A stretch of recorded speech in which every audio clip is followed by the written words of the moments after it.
Hello everybody, how you doing? Well, we've charged the microphone so you can actually hear us now. So, sorry about the delay. Jon's here and we're going to be talking about sensible software and some of the fantastic titles and football titles actually, which is very appropriate in a football stadium here. Absolutely. Yeah, and I know you're a big Norwich fan as well. Yeah, I am. Yeah. So I was wondering... Have I got a mic? We'll pass it across. Right. So I was wondering... How did it start with you then? How did what start? Your career. Okay, how long development. Okay, so I was born in 1966. I'm 57 now, to give you an idea of age and how it went. So I left school in 1982, I think it was, and I went to study in college for a while. Some art, some English, and some maths. The maths was hard. I swapped it for drama in the end, and then I dropped out of college anyway. But in the meantime, myself and my friend Chris from school had been in a band since we were 15 together. So we were writing a lot of music, making our albums, you know, on those Tascam like 4 tracks with cassettes and stuff. So we had that for a few years, and then Chris had gone to college and studied computers. Anyway, at the time we left, I left my college, he left his, and I said to my parents, to my dad, like, it's okay, we're going to get a van, we're going to do music and tour around, it's going to be fine. And of course it wasn't fine. I stayed in my job at Asda instead. And we were kind of like struggling for a little while, and then Chris managed to get himself a job in a local games company not too far away in Essex, because we went to school in Essex in Chelmsford, so that kind of area. And that company were making games like porting. The first game he did was one called Sod Off the Sorcerer, which it came from, I can't remember what it came from, but it went to a ZX81. So he did that as a port, and he was getting stuck on some of the graphics. Well, at his house, we were making some music on the Tascam, and he said, I've got this work I'm doing. And he couldn't do the art, so I said, I'll have a go, and it's gone. Oh, I think you pushed the... Oh, gosh. Sorry. Yeah, so I said, I'll have a go, see how the art is for me, and I did some pixel art of some wizards and some dragons that in retrospect look like dinosaurs, but it doesn't matter. The company liked the job that I'd done and that Chris had done, and then they gave me more work, so I did some work on, I think it was Flyer Fox, and... I did some early Trivial Pursuit. I did some graphics for that TP character with the big nose and some weird little games as I was learning as I was young. And then I even started working on International Karate, an early version of it, which then got binned because the programmer was growing loads of cannabis plants in his garage and got rumbled by the police. and so they got binned and then they got given to Archer McLean, who did a fantastic job. But it's a funny little bit of history in the game. Anyway, Chris and I had finished, made Twister. I don't know if any of you know Twister on the Spectrum, but we made a game called Twister, and it was pretty good for us for our first game together as a two-man team. And we discovered that the company that had commissioned us were getting 85% of the money, and we literally did all of the work, just 2 of us. So that went on for about 3 or 4 months. We finished it. It was good for us to cut our teeth, and then we said, right, now we're going to set our own company up. There's no way we're making another game with that kind of money going to someone else for doing nothing. So in those days, back in the 80s, one of the few good things that Margaret Thatcher did was set up the government enterprise scheme. And that allowed you to set your own company up. Now, the reason that happened was because when we left school, there weren't any jobs. So they had to allow you to try and do your own thing. And we took advantage of that. But it had a few strange conditions for us as teenagers in the 80s from normal kind of like houses. You needed to have been unemployed for 13 weeks, and you needed £1,000 in the bank each. And I don't know how they worked out you'd have both going in your favour, but we worked out a really good way to do it. So we got commissioned to do a game called Runestone, to do a conversion to the Commodore 64. And interestingly, the price from this same company that we'd worked for before was exactly £2,000, because you needed £1,000 each. So we did this. We signed on the dole for exactly 13 weeks. In the 13 weeks, we finished the conversion of Runestone for exactly £2,000. And then we came off the dole, and then we set Sensible Software up. It's actually how Sensible Software got set up in 1986, in March of 1986. And then we worked on our first game for a while together independently, which was Parallax, if anyone knows Parallax. And we got on a train about 2 months later with a demo disc up to Manchester to see Ocean, who were big and scary, like John Woods and David Wall, big scary businessmen. But they liked the game, and they said, they went to see the product guys like Gary Bracey and some other people in the industry, and they said, we like your game. And that first day of business, imagine you're a kid, you turn up in the biggest publisher in the country. That first day they said, here's a contract for £5,000, here's a cheque for £1,000, and we signed it. And we were, first day of business, we got our own deal going. So that was really lucky for us. It was an absolutely awful contract, and we saw no royalties, but it got us started as a company. And then after Parallax came out, we then signed another game, which was Whizball, which of course was our best C64 game. And yeah, and the rest was history. And then we did Whizball, and then we did Shoot 'em Up Construction Kit, which was our first #1 game. Whizball was called Game of the Decade by Zap. And then you asked me, now I'm going to talk for a long time, Ravi, sorry. and then we did Shoot 'em Up Construction Kit, which was our first #1. And I remember us mastering that during, you know, those storms when Michael Fish said that it wasn't going to be stormy, and then like everyone's riff came off. That was nearly the day when we mastered Shoot 'em Up Construction Kit, so I remember it very vividly. And then we did Microprose Soccer. And at that time we started off, like, to give you a history of where we were working. So we started off working in Chris's dad's house in the spare bedroom, which really did have Flintstones wallpaper, like Yabba Dabba Doo and all that kind of stuff. That was literally, we were proper bedroom programmers. And then we moved from there to I was in London with my now wife. I was around there, and Chris was in Southend with his then girlfriend, now wife. And so we were going kind of between places a bit. And then it was that time when houses were really, really expensive relative to what you were earning. And so we decided to find somewhere else in the country to live we could actually afford to live in. It's a bit of a lesson for kids today, actually. Like, the way you get on is you just go somewhere you can afford, try and make your money and then come back, which is what we did. So we ended up finding two places. One was South Wales, and one was like north of Cambridge in the Fens, up in the Fenland. And we were going between the two, and then we went back to South Wales and we saw the English out sprayed on the walls, and we were like, okay, so that one's out. So then we went to, we set up in March in the Fens, just in the north part of Cambridgeshire. And that proved to be a fantastic move, because March is like a nice town, it's a quiet town. We both had young families at the time, and it was quite good for bringing the kids up there. And we had first of all, we worked above a florist called the Greenhouse. I remember it because they had a weird thing. They had this storeroom with all their flowers in it upstairs, and it was where the toilet was. And the toilet it was a massive room for a toilet, and the toilet's here and the door's there, and it didn't have a lock on it.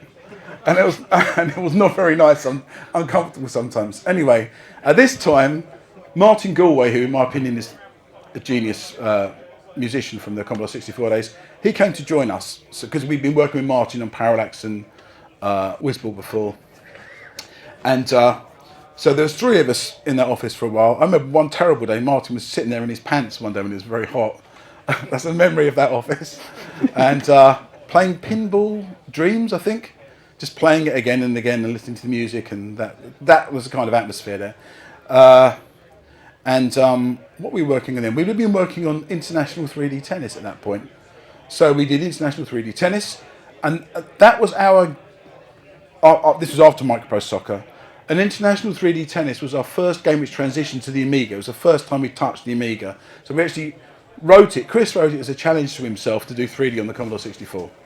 And then we ported it to the Amiga, and we used a guy called Ubik. If anyone knows Dave Korn, Ubik, he was the guy who did that with us. He was studying in Cambridge in university at the time. And so that was our first interface with the Amiga, and we managed to get some commentary from Dan Maskell, the tennis commentator, We got the music, the BBC music, and that was very, very fun. I mean, those days it was just like, wow, you know, because you got from the Commodore 64 to the Amiga. So the first thing we noticed is actually is what you could do with the sound on the Amiga. Yeah. Like this stuff we could add that wasn't there before. And then after that, we then started on our first game made specifically for the Amiga, which turned out in the end to be Megalomania. But Megalomania had a very weird journey of coming to life, so I can explain it for a minute. So we got a guy called Chris Chapman who had been working on some other software. He was also based in Cambridge to work with us. Who worked in the building with a sign on the side of the road that made me sign of the building made me laugh. It was called the LSD Driving School. I'm not sure what happened when you took that instructor. Anyway, so Chris came to work with us in our office in March, and we started then what was the best time for Sensible Software. So in this office we were making Megalomania. Now it started off as a very different game. The initial concept of Megalomania was you're flying around in a spaceship and you're zapping things, and then you're landing the spaceship, I guess a bit like Parallax, and you're controlling these different planets, and these different planets had the ability to mine and to make buildings and to have weapons like Megalomania turned out to be. But in the start of the game it was all set in the future, so it was all like space. So you started off like in 2000 like 100 or something, and you went forward in space. But there was a few snags with it. So the mining stuff was really good. As it turned out, we didn't know, there was a game called Herzog's Zwei. It sounds German, it was made in Japan.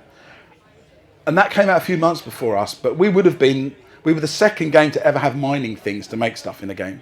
And we were actually the very first game to have a tech tree in the world, as it turns out. And what happens in those things is, you don't know, you're just doing shit that's good and fun and makes games good, and it turns out that you made these landmark things, but at the time, you're just doing stuff, you know, what feels good. So the mining stuff, the planet, the development of the air of these sectors that we had, and building the building stuff was fantastic, but it was impossible to simultaneously fly a spaceship around and manage 16 planets without dying. It was just impossible thing to do. And we were struggling to sell it. I remember I was talking to Virgin for ages about Megalomania. And we, in the end, we decided to ditch the flying around. And then about 6 months to 9 months from the end, I think it must have been Populous. And I saw or Powermonger, the one with the little caveman on the front. And it just gave me an idea, like, why don't we start with a caveman? Rather than starting in the future, why don't we start in the past?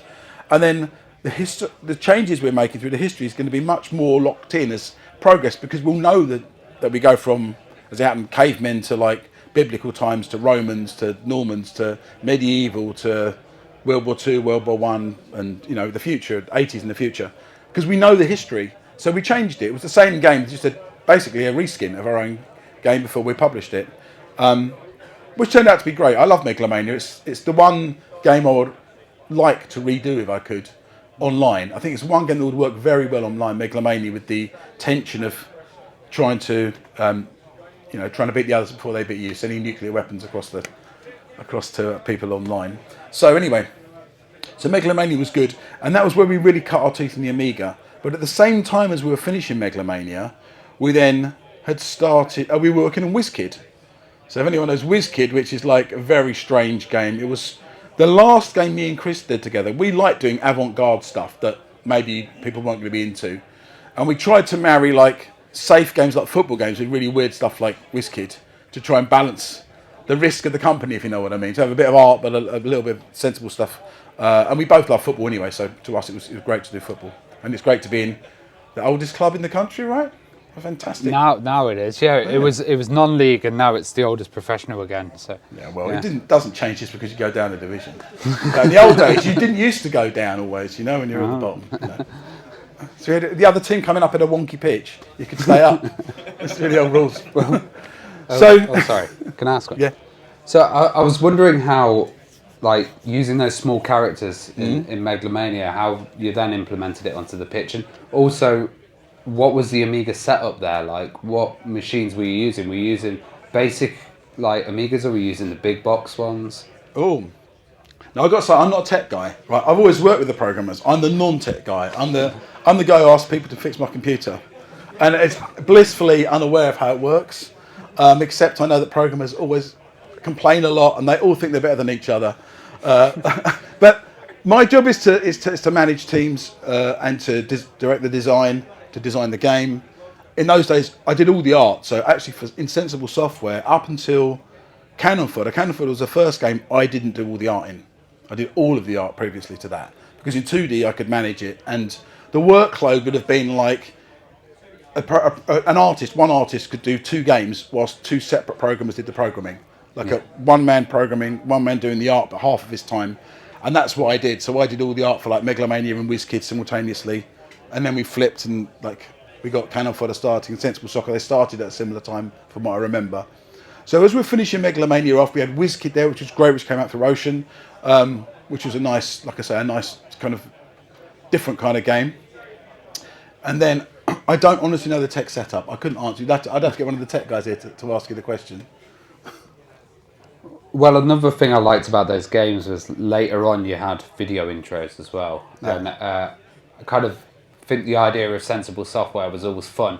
And was it really good fun just coming up with those concepts and like intros, and even in Cannon Fodder you dressed up as soldiers? Yeah, we always tried to have fun between our big games. Hang on, this has gone off. I think it's your hand with the transmission. Where's it the might transmission? be blocking it. Where is the transmission? I think it's that, yeah. Hello? Oh. Is it okay? Yeah, okay, it's okay. Good. So yeah, when we made the games, like we worked really, really hard. So the way we worked is we made sure that myself and Chris obviously are owning the company, so we're fully committed. But everyone who worked for us, we gave them really good royalties, and then we worked them really hard. It's like we were all in on it. It's like golden handcuffs, actually. Like you're going to get, like our lead programmer on Sensible Soccer, for example, he got 30% of the money that the Amiga version made. But he worked really, really late hours, the kind of things that people whinge about after about 2 days these days. We did that for months and months and months and months and months and months until it was right. Like you commit your whole life to making the game. So that's the way we made great games. There's no easy way. The only way is to go all in and stay there, and you need a team that can go all in with you. So the style of work was a very specific style. No one was an employee, they were all contractors, everyone's running their own business, they're all on royalties, and they're all expected to work really, really hard and be good. And luckily we got that right for several years on the spin, especially in the Amiga years. So what happened with Megalomania finished, and when Megalomania finished, at the end I was getting bored, like as any artist in any team will tell you, whilst you wait for everyone to master things off and get rid of the bugs, it's really, really boring. And often the artists start working on stuff which turns into distracting projects. But what I was doing was I was starting to think we want to do another football game, because we'd been playing Kickoff 2, like in breaks in work, and we liked it, but there were things that were annoying to us about it, like you couldn't see where you were passing to properly, and a few other things. It was the best football game at the time, no doubt.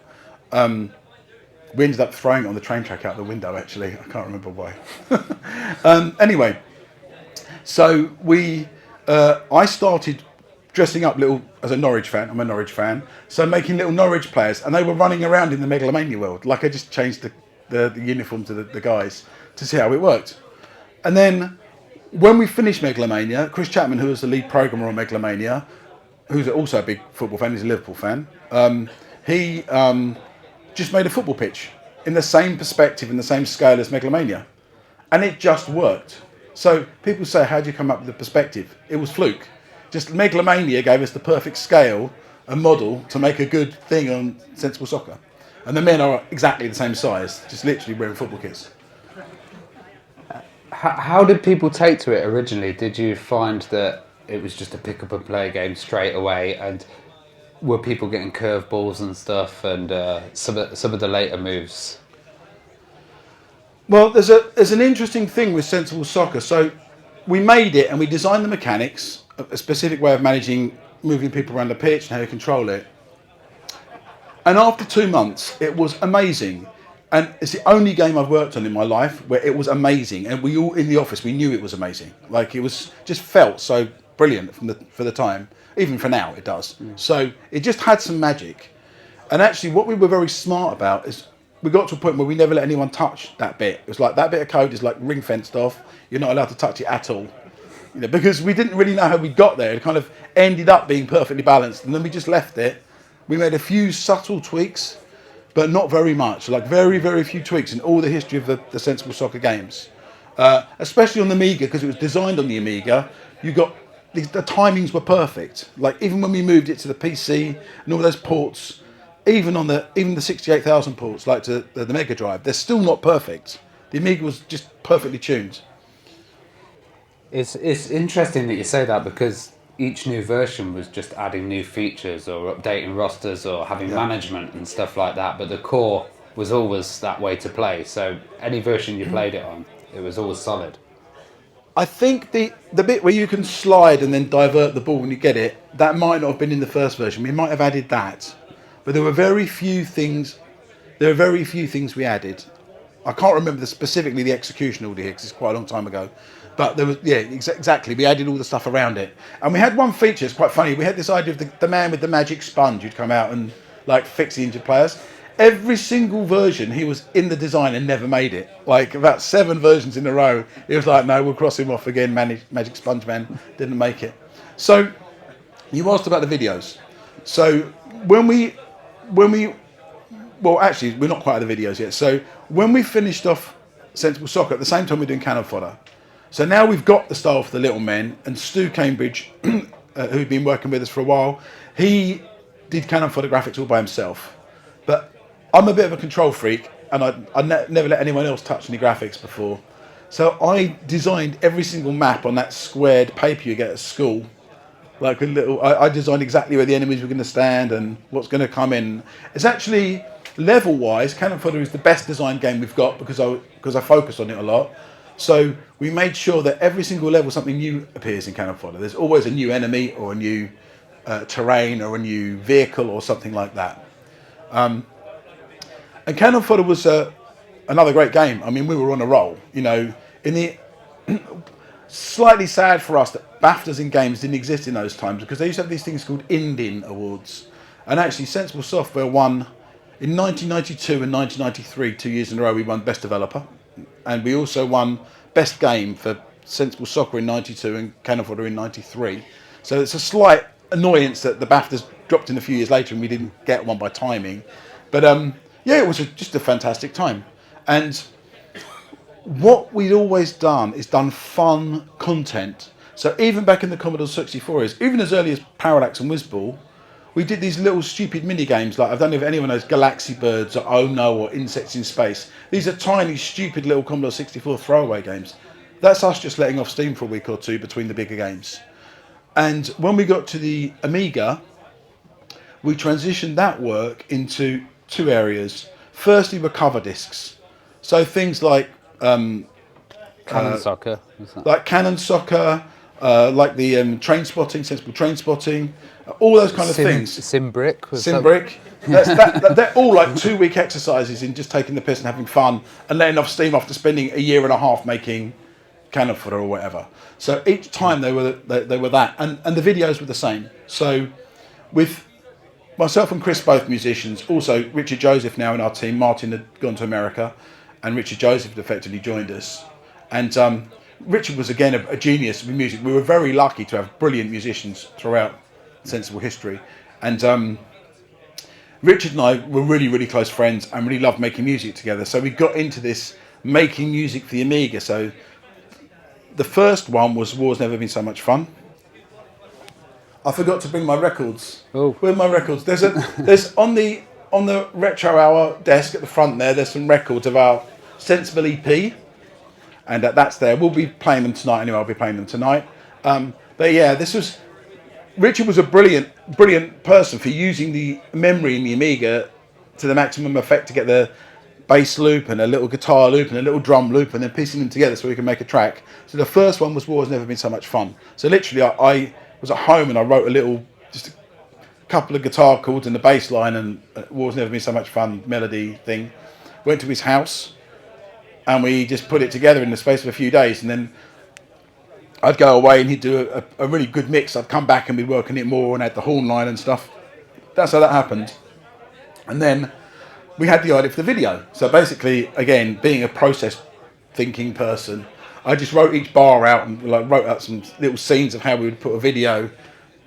For the team, it was a really fun day out. We made that video in one day and it cost 80 quid, I think, something like that. Really, really cheap. So we hired I looked for a field locally that had poppies in it and then asked the old lady whose house it was in, can we use your field? She said yes, that was good. Found a guy with a half-track vehicle, and I think that was most of the 80 quid. And then we found a place locally that hired out military uniforms, like for fancy dress, so we got them for 6 of us. And we bought some plastic guns from the toy shop. That's it. And then we filmed it, and then we got a guy called Wesley, who joined our team anyway later on, and put together the video, which is obviously edited very well. And yeah, that was it. We had a funny little video. Well, I've asked quite a few questions, and I was thinking if you guys could ask some questions, we'll pitch them to John, and that'll be really interesting. Are there any questions if you want to put your hand up? We got any online at all? I can talk a bit more. Oh, no, we've got a question here. There you go. How did you come up with the idea in Megalomania for the voice artist doing, it was like, your factory's been completed? Oh, these things, yeah. I'm just repeating it for the stream. How did you come up with the idea in Megalomania about the voice artist doing factories completed and stuff like that? This is again from Richard. So Richard Joseph was older than us, and he'd come from a family, like his dad was a successful film producer. He's got 2 brothers. One of them's like very big film guy in sound music, and the other one's in TV. I mean, so he comes from a family like that, and Richard had all sorts of contacts. And by his own admission, he had an EMI contract to write this kind of like nuanced funk music stuff he was doing back in the 70s. And he said it was just to up himself, and he blew it basically at the time. He was young and like pretentious and stuff. So he'd gone away on holiday, and for him, games was like some resurrection for him personally as a second chance. And he was brilliant at knowing how to use, his contacts were really, really good. How to use speech, how to use music, how to make these things work. Like he'd needed something, like the Amiga was perfect for him because it allowed him to express all his experience. So he just said, well, I know these guys who are voice actors who can do stuff, and we can record it and we can put it in the game. And again, hardly any games were using speech at the time. So it's a good question. So we took that, and then made the characters up, and obviously we had these computer characters as opponents because that's all we could use at the time. There's nothing online to use. So yeah, that's how we came about it. It's all from Richard. And then you just make it funny. So we were quite good at making stuff funny, very British. We found to our cost actually that British humour doesn't always translate to America. When we did things like sex, drugs and rock and roll, it definitely didn't translate to America very well. But at that time, with the British, mainly half of our audience was British, the other half was all across the rest of Europe. So we pretty much, all of our games were really big in Europe, but not outside. Yeah. And but that's a good question. Are there any more? There's one here, online. Super Viper Turbo. So Super Viper Turbo is asking a question. Did you do an NBA jam and make your team the best in sensible soccer? Did you do an NBA jam and make your team the best in sensible soccer? Well, you've got to consider the makeup of our office at Sensible Software. So Sensible Software by now is like six guys in the office. Richard Joseph coming in, it's the 7th. Mike Hammond, so the stats for Sensible Soccer, and we haven't talked about SWAS yet, so I'm going to talk about that in a minute. But like, Mike was writing the Rothmans football yearbook, and then he went on to write for the UEFA yearbook. So we had this massive database of players. So when we met him, I can't even remember how we met Mike, but when we offered him the chance to basically make a computer game as well, he had all the data there. And actually, I mean, SWAS had 25,000 players in it, I think, like 1,500 teams. That was done by 2 guys. So Mike did the whole of Europe, and then his mate Serge Van Hoof, who's got a fantastic name, did the rest of the world. And that was it. I mean, so we were very lucky to have that. And in terms of how we tweak that data, well, I was a Norwich fan. Chris Chapman's a Liverpool fan. They didn't need tweaking at the time. Then we had Jules, who's a Cannon Fodder lead programmer. He was a Sunderland fan. And then Mike, who was the data guy, was a Leicester fan. So, this might not be popular in here, I don't know.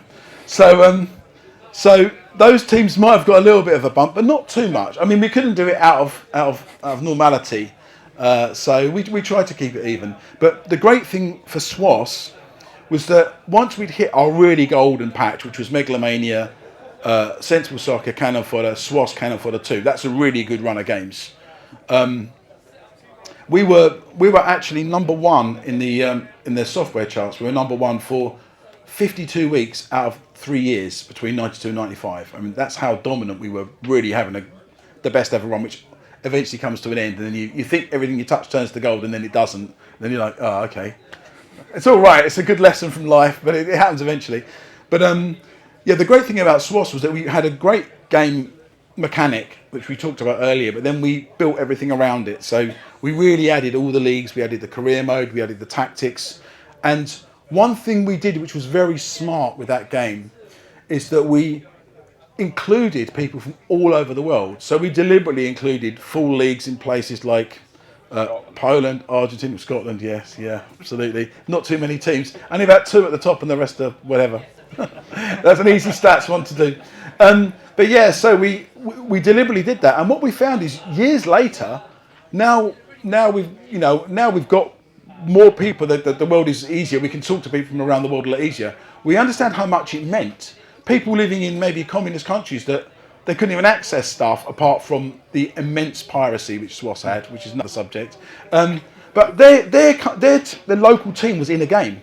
Can you imagine what that meant in a country where you wouldn't even get a translation to your language? Suddenly your guys, the guy you saw on the pitch on Saturday, is there in a game. And that really, I think, is at the time what helped us make SWOS a legendary game, because the worldwide impact. I've got a little question. I've got a question as well, which is, have you played the Total SWOS pack? Because that's got absolutely everything in it. You can choose all the different options. No, what is it? It's on Morphos, and it's on the PC as well, and it's got Canon Soccer in it, but you can choose the pictures, you can choose the fan noise. It's oh, wow. a modern kind of compilation. It's absolutely amazing. If anybody's not played it, check it out. I've really not played this thing. It's interesting. Like, it's very interesting how you make stuff, and then at some point the thing you've made becomes its own thing, and it's got a life separate from you. So that it's very peculiar. One good example is what's the time? 3. So we've got time, yeah. Yeah. So one good example is the track in Cannon Fodder where you get the everyone gets their medals, and then you get the sad track about everyone dying, right? So that came about, that whole process of showing everyone dying came about in a very weird way, which is worth explaining. How games appear to be preconceived, but they're not, they're iterative, and you find them as you're going along. So we had the guys in Cannon Fodder, and we had them going through the levels, and we had the different, your Arctic level and your jungle level, and people dying and stuff, and that was all good fun in the vehicles. And then we kind of had all these guys queuing up around the hill, and then we thought, well, we wanted to show that the people, when they were dying, when we gave the medal ceremony, we wanted to have something else as a negative to the medal ceremony, the dead people. And so what we did was we gave all the people names. That was the first step. Let's give all the soldiers names, because they were just like unnamed at first. So we gave them all names like Tom and Dave and our team name or whatever. And that was the first step. And then we put the names up of the dead guys. And the first time we looked at it, we were like, oh my God, look at all those dead guys. Like, we hadn't even realised how many had died. Like, you're looking after the 2 front guys, and all this Cannon Fodder in the background is dying, literally Cannon Fodder is dying. That's how the name came about, from realising this stuff. We realised it once we'd done it. But then we took this tune I'd written when I was 18. So when I was 18, I had a girlfriend. It was the first person I was in love with. Anyway, she went off with my best friend, so I got very upset for a while, and I wrote this song. And that song is, it's got lyrics, but we took an instrumental version, and that's what became that mournful tune in Cannon Fodder. And it fitted perfectly with this sad song and then these names going up. And we made it another little step. We made you couldn't click past it. We forced you to look at the amount of people who died for your glory. That was another little step. And then when you go back, we go back to that hill screen that's empty. So we're like, it's so boring. What can we put on there? Flowers? Why don't we put graves on there? So this is an idea, like forced by a big boring screen. So you got all the people queuing up. Now you know they've got names. Then we put their graves. So then we flip it so that you can see the live guys and the dead guys behind them in graves. And then to give it a little bit more of a nudge, we made the graves bigger if you were a high rank soldier and like tiny crosses if you were low rank. So all these steps, they come by iteration and they become obvious. Like it's quite an obvious thing to do if you do it step by step by step. And by giving a game time and working really hard, that's how you get some great stuff coming out of it. And it kind of increases that political statement as well. And if you had a modern game and the kill counts on those games, you put names to everything, it would be absolutely horrific. It's it's a really interesting move, and of course it was a very kind of controversial title and stuff at the time. Do you think you could have put something like Cannon Fodder out nowadays? Well, I think nowadays is a very different conversation. So nowadays is very American dominated. In those, like, I'll give you an example of Cannon Fodder, how American dominated it was even then. At the same time, Westwood were working on Command and Conquer. We came out before them. Now, these are both in Virgin. We're Virgin Europe, Westwood are Virgin America. We went over to Virgin America to show them Cannon Fodder. And all they wanted to do was show us Westwood and Command and Conquer. The game did nothing in America. So I think if they'd have pushed it in America, they might have struggled even then, but they didn't, luckily for us.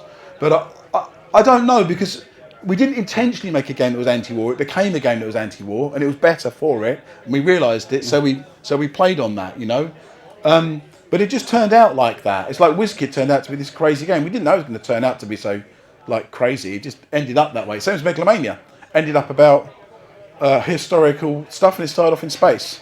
So the way we made games was that we allowed them to kind of grow. That's the difference. If you make a football game, you're starting off in reality. You're starting off with places like this, and you can't deviate too far from it. But yeah, and it all starts to kind of go into realism rather than experimenting and making genres. Yeah. Actually, this is a really good point about modern games. So if you look at old games, if you look at the little men we had in Cannon Fodder, they're soldiers. In Sensible Soccer, they're footballers. In Megalomania, they're like historical characters running around in weird little outfits, yeah? But each of those characters is really just an icon. It's not actually a real character. And the way when you're making games, you have to understand how the human body processes and takes this stuff. So as a player, your eyes are engaged in watching it, your hands engaged in feeling what's going on, and your brain is trying to fill in the gaps. And those little 16 pixel high footballers, which literally, there's 3 frames, they stand like this, they do that, and they do that. That's all they do. But people would say to me, oh, he's volleyed it, he's chested it down, and blah, blah. No, he hasn't. He's done that, he's done that, and he's done that. But your brain fills in the holes. And that's the difference. When you go to a modern 3D world, there's no space for you to fill in. It's very literal. It's the difference between reading a book when you've got your own interpretation of words and watching a film of the same story when it's visualised by somebody else. So that creative space, I think, a lot of the magic of not just our games, all those old games, came from that same thing, that you could find your own interpretation of that. It was open to that. Well, I think we'll do a couple more questions and then we'll wrap this one up. We've got one at the front. So you mentioned Megalomania gave you the sort of inspiration to move on to Sensible World of Soccer. Uh-huh. How much of the 3 games using the little characters is actually shared in terms of code, and how much of the code is shared between the three games? Good question. Actually, there's one Sensible game we've not mentioned, which is an example why you don't share code. The only one which actually shared code was Sensible Golf, which shared the Cannon Fodder code and came from the Cannon Fodder engine.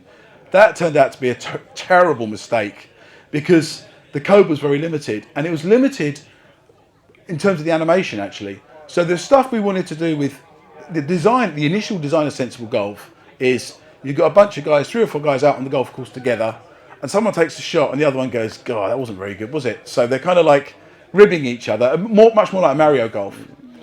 And there was so much we couldn't do with animations due to the limitations enforced by the cannon fodder engine, which was running around specific mechanics that didn't work. So in short, we used virtually none. Art, yes. Art style, definitely. But actually no code. And when we did, with Sensible Golf, it was a dreadful mistake. And actually, when we went on to Cannon Fodder 2, which obviously also came from the Cannon Fodder engine, that was a different mistake from me because it was the first game where I didn't control the design and the production. I allowed other people to do it because I was busy at the time doing SWAS and doing Sex, Drugs and Rock and Roll, which were 2 big games. And in that game, Cannon Fodder 2, we lost something in the Sensible Software mentality. It just had a different feeling about it. It went too wacky, like it went to Purple Aliens and stuff. And that lost the Cannon Fodder sense of being in the real world. And that's me letting go. That's me forcing myself to let go as a control freak and letting go too much. I won't do it again. Final question, if we have. We have over here. Yeah, so, you know, in Megalomania, so the green character, when he, like, denies you an alliance, what does he actually say? Like, he says, like, what does he say? In Megalomania, what the hell does the green character say when he denies you an alliance? So he was meant to have some kind of Italian style accent. Yeah. I honestly can't remember. What does he say when he says yes? I can't remember that. Oh, there you go. This just burns my brain. It's like some mock Italian done by an English guy pretending to be Italian. Although I've got an Italian friend I play football with, I can't understand a word he says anyway. So perhaps that's the way it is. Perhaps it's authentic. Like, Italian guy speaking English. Awesome. Well, tonight you're going to be performing some of these tunes, and we're going to see them at the after party. We'll start with a set at around 7. Let me get a record. 7 p.m. He's just going to go and grab a record, and then John's going to come on at about 8:15 and do 45 minutes of tunes. It's going to be really good. If you could all come along, and we're going to do the devs panel at 3:45. So we've pushed it back a little bit, and also the raffle will be going in a minute. So just trying to get the payment system sorted for that. And yeah, that will be available. We'll do it near the bar, and hopefully we'll get the payment system sorted because we've got one of these little readers which is really annoying. Right, here's the record.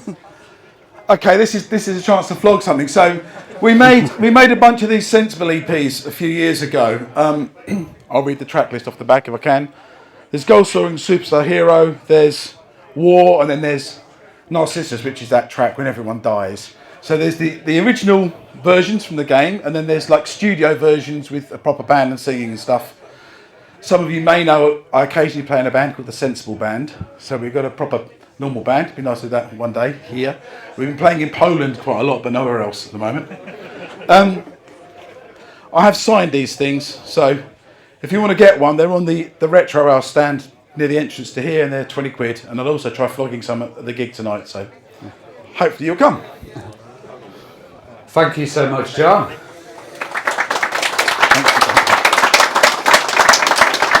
So we'll be doing it at 3:45, and it's a dev about new Amiga developers, because we love having classic Amiga developers, but also there's some really cool new stuff out there. Thank you.